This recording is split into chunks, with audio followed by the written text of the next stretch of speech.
guys, so if you have anxiety, I want to talk about something that's easier said than done, but I really, really wish I would have thought of it this way a long time ago whenever I first started to have anxiety and have panic attacks and have health anxiety and all the symptoms that came with it.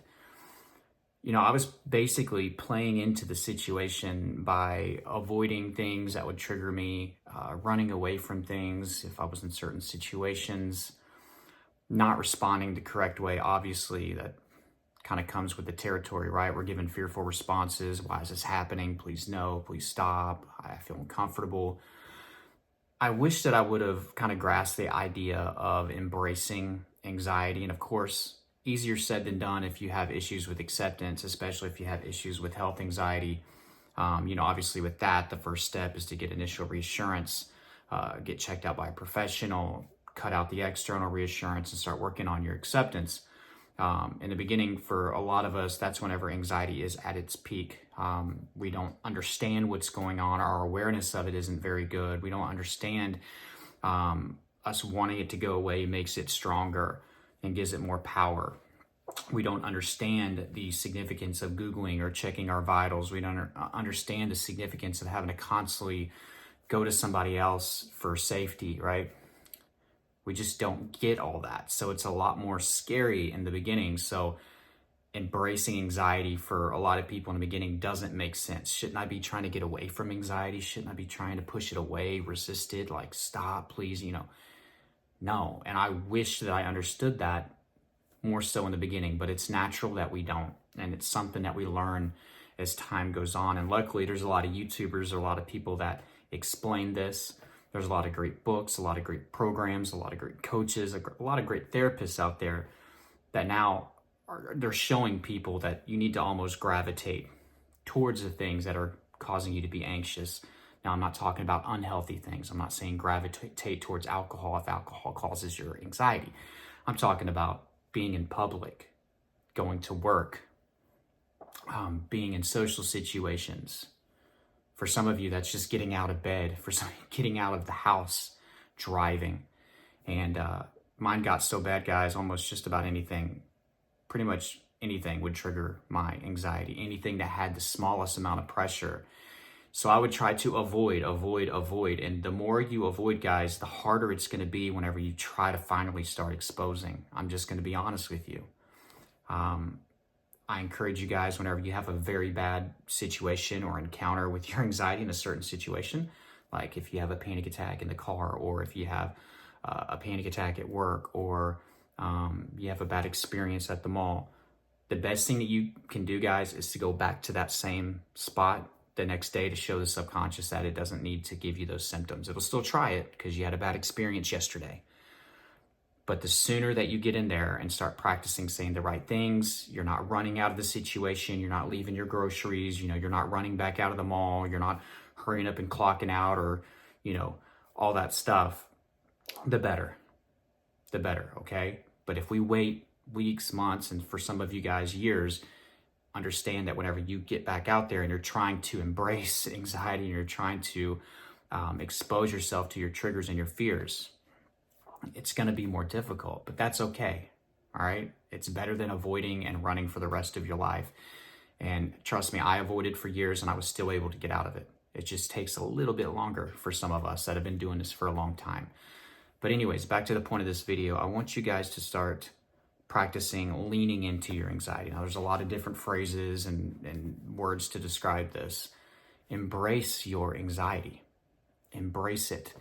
And some things that would kind of help me with this, there's a few different things. Why embrace anxiety? First of all, you need to face your fears.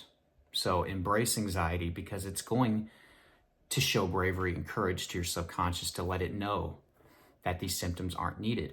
When you're avoiding, when you're running, when you're resisting, and you're trying to get rid of these symptoms, please, no. You are only justifying that the symptoms are needed. If you embrace anxiety, ask it to come on. And I took it to the next step and I would challenge my symptoms. You're showing bravery and courage. And I've been big on this lately with my coaching clients. I've been big on this on my videos. I'm not asking you to be unafraid. It's an understood thing that these symptoms are uncomfortable and that you're technically afraid of it, right? You're not going to necessarily fool the subconscious, but whenever you stand up for the subconscious, you stand up for yourself with bravery and courage. It really means a lot to your subconscious. And by embracing it, leaning into it, accepting the challenge, or taking it to the next level and challenging your symptoms actually to intensify, you confuse anxiety, and your subconscious starts to say, well, wow, maybe these symptoms aren't needed. He's not running out of the grocery store anymore. He's not avoiding the car. I've been still trying to give him these symptoms all the time, but the past week, he's consistent with it. Maybe I shouldn't, scream at him whenever he's getting in the car. And then you'll see that you'll start to desensitize. And guess what? Here's the deal. More bravery and courage, consistency with that. Your subconscious picks on it. The symptoms go down a little bit, your confidence goes up, and when your confidence goes up, the fear level goes down, and it just snowballs, and you have a lot of momentum. And something else that would help me embrace anxiety is to realize that I'm going to learn a lot of lessons. I also realize that I have to be uncomfortable to grow. So if I'm in my comfort zone, maybe my symptoms aren't so bad if I'm at home instead of getting in the car, but I know that I'm still missing out on my full potential and missing out on life. So embracing being uncomfortable, being in the car, I just knew that I was going to grow, right? You have to be uncomfortable to grow. You don't really necessarily grow or grow at all with comfort. You kind of stay the same, okay? So understanding that leaning into anxiety or embracing it or welcoming it is the only way that you're going to grow and recover. That kind of motivated me to start having that attitude towards my anxiety. So whenever you're going out there and you're exposing, instead of having to get up and leave, right? Instead of exhibiting, write down all your anxiety behaviors on a piece of paper, like instead of doing this, right? Or doing all this and, rubbing your legs, bouncing your feet, getting up, pacing, have a seat, lean into it, embrace it, let it be. Something else that helped me embrace my anxiety is to just let go of control. Heart beat as fast as you want to beat, tighten up as much as you want to tighten up. Make me lightheaded, make me dizzy. Let me faint if you want me to faint. If it gets really, really bad, I guess I'll have to go to the hospital, right? But we're just going to sit here and we're going to be with it. There's no reason for you to be making me have anxiety right now at work. This is a safe place. I actually have a job that I enjoy. There's no reason for this subconscious. So I'm not going to act out fight or flight. I'm just going to be right here with it.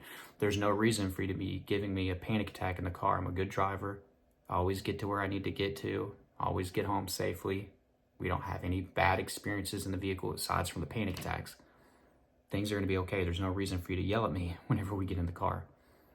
I'm going to just sit here with it. I'm not going to tighten up on the steering wheel. I'm not going to speed. I'm going to slow down.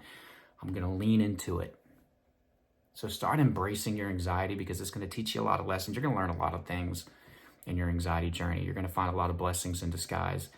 And the cool thing about this, overcoming anxiety and beating your fears when it comes to your anxiety, once you do that and you accomplish that, for the rest of your life, you're going to be able to take that and apply it in life. So even whenever you get past your anxiety, being uncomfortable and everything is going to continue to allow you to grow, whether it be with your career or just anything. Challenges don't stop just because you get past anxiety. But you take the tools that you learned with anxiety and you apply them for the rest of your life. So you'll start to embrace being uncomfortable in different situations throughout the rest of your life. And maybe without anxiety, that wouldn't have been possible. Maybe you would have never gotten to your full potential post-anxiety if you didn't have anxiety to begin with. So make a list of everything that makes you feel uncomfortable when it comes to anxiety and lean into it and start doing that and embrace it and expose yourself to it. This was an easier said than done kind of message today. But maybe there's some people that are just now finding me or just now, finding out that they have anxiety. The quicker that you start to practice this, guys, embracing, leaning, welcoming it, challenging it, the faster you are going to desensitize and recover. If you're a few weeks or a few months, don't let this turn into a couple years of avoidance and running like I did before I started to try to expose. The faster that you do this, the more likely you're going to get out of it. But those of you that have been watching me for a long time, you can still get out of it. That's not what I'm saying. It may take you a little bit longer because maybe you're more hardwired to not driving or leaving the house or working or being in certain situations, but you can still get out of it. It's just going to take some time. It's going to take some time, and that's okay. Start thinking in terms of months. Stop thinking in terms of days or weeks looking for a quick fix, okay? It's going to be a challenge. Start your exposure today. You're never going to be fully ready for exposure. You're going to get smacked in the mouth that first time you go out and expose. That's okay. It's to be expected. And if you want more help with your anxiety recovery process, check out my course, Elite Anxiety Bootcamp. I'm going to put that down below in the description and in the first pinned comment. It's been helping a lot of people. I've been reading you reviews at the end of all these videos pretty much. Check that out. Check that out. The whole curriculum is on there, so you get to see exactly what's in it. It's a step-by-step process, close to 100 videos, tons of downloadables. That's down below. I have coaching information down there as well if you're interested in that. There's a link for online therapy. I hope you enjoyed the video and the message today. Please like this video if you got the value, and subscribe if you're new. And until next time, guys, keep fighting.